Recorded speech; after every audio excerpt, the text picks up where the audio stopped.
हौसला, जज्बात और उम्मीद देने वाले, बेजान जिस्म को कंधा, मिट्टी और आग देने वाले, करते कोई परहेज, शिकायत या बहाना नहीं, इस काम को निभाते हैं फर्ज समझकर और खुद से कहते हैं रुक जाना नहीं।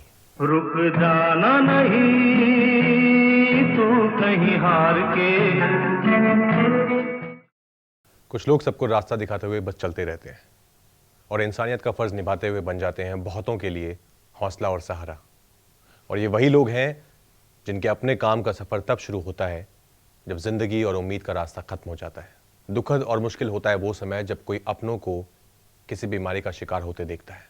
किसी अपने को हमेशा के लिए खो देने के बाद अगर उसके आखिरी सफ़र का भी इंतज़ाम ना हो तो इससे ज़्यादा बड़े दुख की बात हो नहीं सकती। और इसी तकलीफ को समझा और खुद सारा इंतज़ाम लेकर पहुंच गई लखनऊ की वर्षा वर्मा। अप्रैल 2021, कोविड-19 की सेकेंड वेव। लखनऊ शहर और वहां एक अस्पताल के सामने खड़ी होती है एक सफ़ेद रंग की वैन और पीपीई किट पहनी हुई वर्षा वर्मा। इससे पहले वर्षा जी ने और भी कई मरीज, बुजुर्ग और बेघर हुए बीमार लोगों की सेवा की और उन्हें नई जिंदगी भी दी। लेकिन ये कोशिश अलग थी। यहाँ उनके काम का सफर अस्पताल से मुक्ति धाम तक का था और ये काम बिना रुके, बिना किसी झिझक के करते हुए वर्षा वर्मा बन गई कई फैमिलीज के लिए hope for a respectable last journey for the departed. मैं हूँ राजकुमार राव और आज मैं आपको मिलवाऊंगा लखनऊ शहर की वर्षा वर्मा जी से।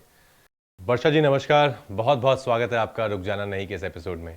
नमस्कार sir, thank you so much. Varsha ji, आप एक नेशनल लेवल जूडो चैंपियन हैं और साथ में एक पब्लिश्ड पोएट भी हैं। तो एक खिलाड़ी की जो कलाकार से मुलाकात हुई, ये कैसे हुई, इसके बारे में बताइए हमें। मुझे लगता है सर कि वक्त की जैसी डिमांड रही और मैंने अपने आप को वैसे ढाल लिया। स्पोर्ट्स में काफ़ी रुझान है, मैं काफ़ी एक्टिव थी और अपनी एनर्जी को मुझे राइट डायरेक्शन में ले करके जाना था। तो पेरेंट्स ने हमारे जूडो की तरफ हमारा एडमिशन कराया, तो उसकी तरफ रुझान जो रखा। जब थोड़ा सा समाज को समझने लगे, उनकी तकलीफ़ों को जब मैं समझने लगी और मुझे ऐसा लगा कि समाज को अब दूसरी तरीके से मेरी ज़रूरत है, तो मैंने अपने आप को उस खांचे में ढाल लिया और समाज के लिए समर्पित हो गई। अब इस पैंडेमिक में ज़िंदगी के बाद भी जो दुनिया है उसमें भी आप लोगों की सेवा कर रही हैं, तो बताइए कि इस नेक काम की शुरुआत कैसे हुई। और आई एम श्योर आपको बहुत सारी मुश्किलें भी आई होंगी, डेड बॉडीज़ को पहुंचाना, उनकी फैमिलीज़ का ध्यान रखना, उसके बारे में हमें कुछ बताइए। पैंडमिक में जो लोग एक्सपायर कर रहे थे, आपको मैं बताऊं, अस्पतालों के बाहर का जो मंजर था वो बड़ा ही भयावह था। मैं कई रातों तक सो नहीं पाई इन चीज़ों को लेकर। उसी बीचों एक हमारी दोस्त एक्सपायर कर गई और आप बिलीव नहीं करेंगे, कम से कम मुझे वैन कराने में लगभग 3 से 4 घंटे लग गए, क्योंकि वैन वाले मुझसे बहुत 15,000 या 10,000 रुपये, 12,000 रुपये सिर्फ 4 किलोमीटर के लिए डिमांड कर रहे थे। उसने मुझे, उस इंसिडेंट ने मुझे इतना अंदर तक झकझोर दिया कि मुझे लगा कि अब एक भी दिन, एक भी क्षण मैं वेस्ट नहीं कर सकती हूँ। अब ये कोई ना कोई मुझे ऐसी सेवा देनी है जिससे कि लोगों तक, जन सामान्य तक मदद पहुँचे। नेक्स्ट डे 9:30 बजे से ही मैंने ये सेवा देनी स्टार्ट की और लोगों को समझने में लगभग 2.5 घंटा लगा कि ये लड़की प्लाकार्ड लेकर के एक्चुअली करना क्या चाह रही है। उस प्लाकार्ड में बहुत सिंपल सा एक मैसेज लिखा हुआ था, निःशुल्क शव वाहन, और मेरा टेलीफोन नंबर लिखा हुआ था।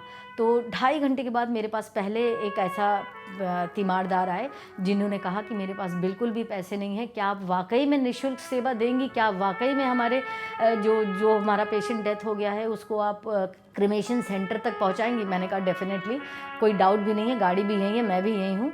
और तुरंत इमीडिएटली हम लोगों ने पीपी किट पहना और सबसे पहला केस हम लोगों ने वो हैंडल किया। सैकड़ों फैमिलीज़ मेरे पास ऐसी भी आई कि अपने घर की जो डेड बॉडी थी वो छोड़ करके भाग गए, तो मेरे पास कोई दूसरा ऑप्शन नहीं था, मुझे उनका क्रिमेशन कराना था। जी वर्षा जी, जैसे आपने बताया कि आपने शुरुआत अकेले की पर काफ़ी मुश्किलों का आपको सामना करना पड़ा, उसके बाद और लोग आपके साथ जुड़ गए और एम्बुलेंसेज आ गई, वैन्स आ गए, तो ये जो टीम आपने बनाई, ये आपने कैसे तैयार की, ये लोग आपके साथ कैसे जुड़े? पैंडमिक के टाइम पे मुझे फाइनेंशियली तो लोगों ने सपोर्ट किया, शायद इसी वजह से मैं इतनी सारी वैन्स लगवा पाई। पेड वॉलंटियर्स थे, उन्होंने ही वो ही आखिरी तक टिक पाए मेरे पास, और मैंने उनको बहुत हैंडसम अमाउंट दिया। लेकिन आप विश्वास जानिए कि इसमें बिल्कुल हंसने की बात नहीं है, गहराई से सिर्फ समझने की बात है कि जो ड्राइवर है, जो अटेंडेंट है, वो भी अपनी जान को खतरे में डाल करके इस सेवा में उतरा है। मैं ये जानना चाहता हूँ कि आपने क्रेमेटोरियम में आने वाले लोगों के लिए वहाँ पर आपने फ्री ड्रिंकिंग वाटर डिस्ट्रीब्यूशन भी शुरुआत की थी इस चीज़ की, तो उस बारे में हमें बताइए। जब मैंने पीपी किट पहनी और कुछ चीज़ों का जब मुझे एहसास हुआ, तो वही चीज़ें मैंने उन तीमारदारों को भी झेलते हुए देखा, जो लोग हैबिचुअल नहीं थे पीपी किट पहनने के लिए, लेकिन अपने घरों के किसी सदस्य को वो क्रिमेट करने के लिए आए थे। तो ये सारी चीज़ें चूँकि मैं लगातार देख रही थी, तो मुझे लगा कि एक बेसिक रिक्वायरमेंट पानी के स्टॉल की भी है। तो मैंने वहाँ पर पानी का स्टॉल लगवाया, और जितनी राहत लोगों को हम एक शव वाहन दे करके या एम्बुलेंस दे करके दे पा रहे थे, उससे कहीं ज़्यादा राहत मैंने वो पानी में देखा। लोग जब एक घूंट पानी पी रहे थे, तो उनके अंदर मैंने ज़िंदगी को वापस आते देखा। वर्षा जी, आप बहुत नेक काम कर रही हैं, और आप जो ये काम कर रही हैं, आई एम श्योर बहुत लोगों में हिम्मत नहीं है इस सेवा को करने की। बहुत लोग घबरा सकते हैं, घबरा जाते हैं। कभी आपको ऐसा लगा कि शायद कहीं ये काम रुक ना जाए, या फिर समाज क्या कहेगा, या फिर आसपास के रिश्तेदार क्या कहेंगे? कभी ऐसा कोई थॉट आया आपके दिमाग में? बीच बीच में प्रॉब्लम्स जो मुझे नहीं पता थी कि आएंगी, और वो आईं। जब हमारे पास थोड़ा सा कम ही हो गई पैसे की, तो फिर मैंने उसको थोड़ा सा जब अमाउंट अपने ड्राइवर्स का कम किया, तो 3 बार उन लोगों ने अचानक से सवेरे सवेरे मुझे पता चला कि सारे के सारे लोगों ने स्ट्राइक कर दी, और आज गाड़ी लेकर के कोई भी नहीं पहुंचेगा। उस समय अगर मैं पैनिक कर जाती, मैं थोड़ा रोई, लेकिन मुझे लगा कि नहीं, रोने से काम नहीं चलेगा। और मेरे पास लगातार 100, 150, 200, 300 कॉल रेगुलर आ रही थी। एज एन अटेंडेंट मैं रेगुलर थी, लेकिन मुझे लगा कि अब शायद मुझे एज अ ड्राइवर, अटेंडेंट का भी काम मुझे ही करना है, ड्राइवर का भी काम खुद करना है। तो इसी तरह से छोटी छोटी कई और भी प्रॉब्लम्स आई। स्टार्टिंग में जो मैंने रेंट पे गाड़ियाँ ली थी, वो मैं जब बाहर भेजती थी, ये मेरा एक कमिटमेंट था कि मैं बाहर वाली जो बॉडीज़ है, मैं उनको मना नहीं करूँगी। पुरानी गाड़ियों ने भी काफ़ी प्रॉब्लम की, लेकिन मैंने हौसला नहीं खोया, और लोगों ने मुझे गाड़ी से भी मदद की। तो मुझे अगर सपोर्ट मिलता रहेगा, तो सारी चीज़ें बहुत अच्छे से ये सेवा चलती रहेगी।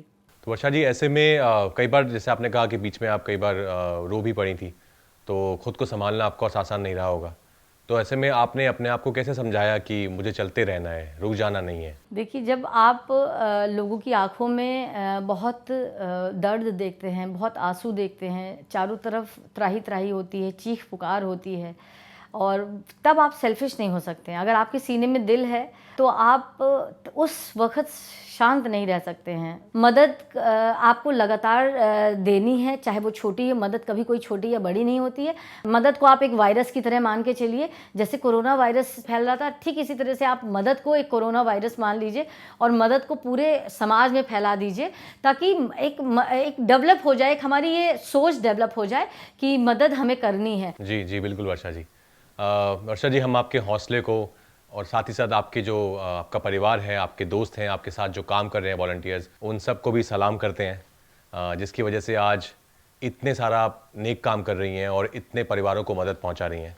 और वर्षा जी, आपको थैंक यू कहने के लिए हमारे पास एक छोटा सा सरप्राइज़ है, तो मैं चाहता हूं कि हम साथ में सुने उस सरप्राइज़ को। कोविड की सेकेंड वेव की पीक पर 19 अप्रैल की morning I lost my husband. अस्पताल में बिल्कुल अकेली, बेबस, लाचार जब मैं खड़ी थी, तो मुझे किसी संपर्क से वर्षा जी का नंबर मिला। वर्षा जी 10 मिनट के अंदर अपनी टीम के साथ मेरे साथ थी। उन्होंने मेरे पति के शव के अंतिम क्रियाक्रम की जो पूरी व्यवस्था की, उसमें जो मेरी मदद की। हम अकेले घाट पे गए। मैं वो क्षण कभी नहीं भूल सकती जब वर्षा जी ने मुझे गले लगा करके हौसला दिया। उनकी वो काइंड स्माइल, उनका पीपी से झांकता वो मुस्कुराता चेहरा, मैं इस जन्म में नहीं भूल सकती। मेरे लिए उस समय वो किसी फरिश्ते से कम नहीं थी। वो दिन है और आज का दिन है। मैं रोज़ ईश्वर से प्रार्थना करती हूँ कि उनकी रक्षा करें, उनका ख्याल रखें, क्योंकि जब तक वर्षा जी जैसे लोग हमारे बीच हैं, there is hope for humanity. I give her all my love and blessings. Thank you.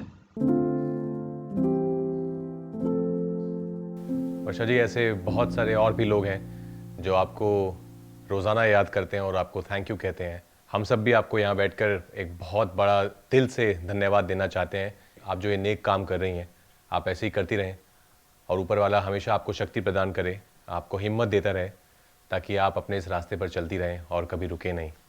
Thank you so much Varsha जी हमारे साथ जुड़ने के लिए। Thank you so much sir, thank you. आज वर्षा जी ने हमें ये समझा दिया कि जब आप अपने सबसे बड़े दुख को ही अपना हौसला बना लें तो आप ना सिर्फ अपनों के लिए पर पूरे समाज और शहर के लिए बन जाते हैं एक मिसाल और सही मायने में कहलाते हैं एक सेल्फलेस सुपर हीरो। वर्षा जी की ही तरह कुछ और सेल्फलेस सुपर हीरो से हम आपको मिलवाएंगे जो अपनी ज़रूरत के बारे में ना सोचकर कोविड-19 में अपनों को खो चुके परिवारों के लिए बने उम्मीद के सिपाही।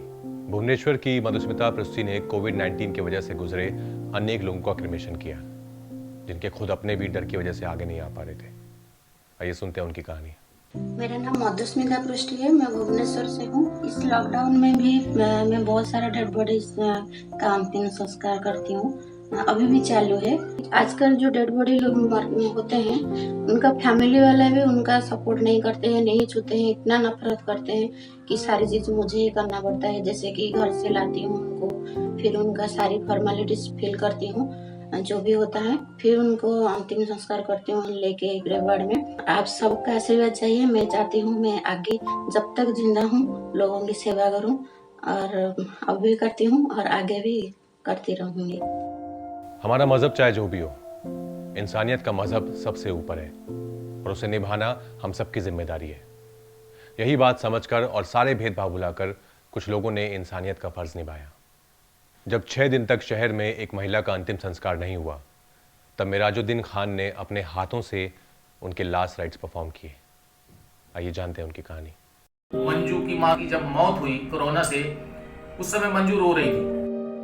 तो मैंने कहा बेटा क्या बात है? बोली मेरी माँ की अंत्येष्टि के लिए पैसे नहीं है, तो मजबूरी है, एक इंसानियत के नाते, एक मानवता के नाते हमने अपना फर्ज अदा करा और अंत्येष्टि कराई।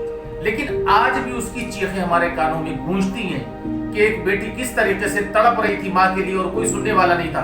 वो चीखें आज भी हमारे कानों में जिस समय गूंजती हैं तो हमारी रातों की नींद उड़ जाती है। जब इस तरीके के हालात देखे तो एक मन में ख्याल आया कि आखिरकार हमको भी मरना है, तो क्यों ना इस काम को, इस मानवता के काम को अंजाम दिया जाए। तो इस तरीके से हमने इस काम को किया और करने के बाद में जो फर्ज था हमारा वो हमने निभाया। वर्षा वर्मा, मधुस्मिता पृष्टि और मिराजुद्दीन खान की कहानियां हमें यकीन दिलाती हैं कि जहां चाह है वहां राह है। Where there's a will to help, there'll always be hope. Hope for humanity. ऐसे और भी बहुत सारे सेल्फलेस हीरोज हमारे आसपास हैं जो हर रोज पूरी हिम्मत से कोशिश करते हैं इंसानियत का फर्ज निभाने की। और रुक जाना नहीं, ये कोशिश है ऐसे सुपर हीरोज की कहानी आप सबके सामने लाने की। ऐसी कहानियां जिन्हें सुनकर आप कहें कि जब कर रहे हो सही तो चाहे जो भी हो, रुक जाना नहीं। सेफ रहें, स्वस्थ रहें और जहां बन पड़े एक दूसरे की मदद करते रहें। मिलते हैं रुक जाना नहीं के अगले एपिसोड में। रुक जाना नहीं, रुक जाना नहीं, स्टोरीज ऑफ होप सुनिए स्पॉटिफाई पर।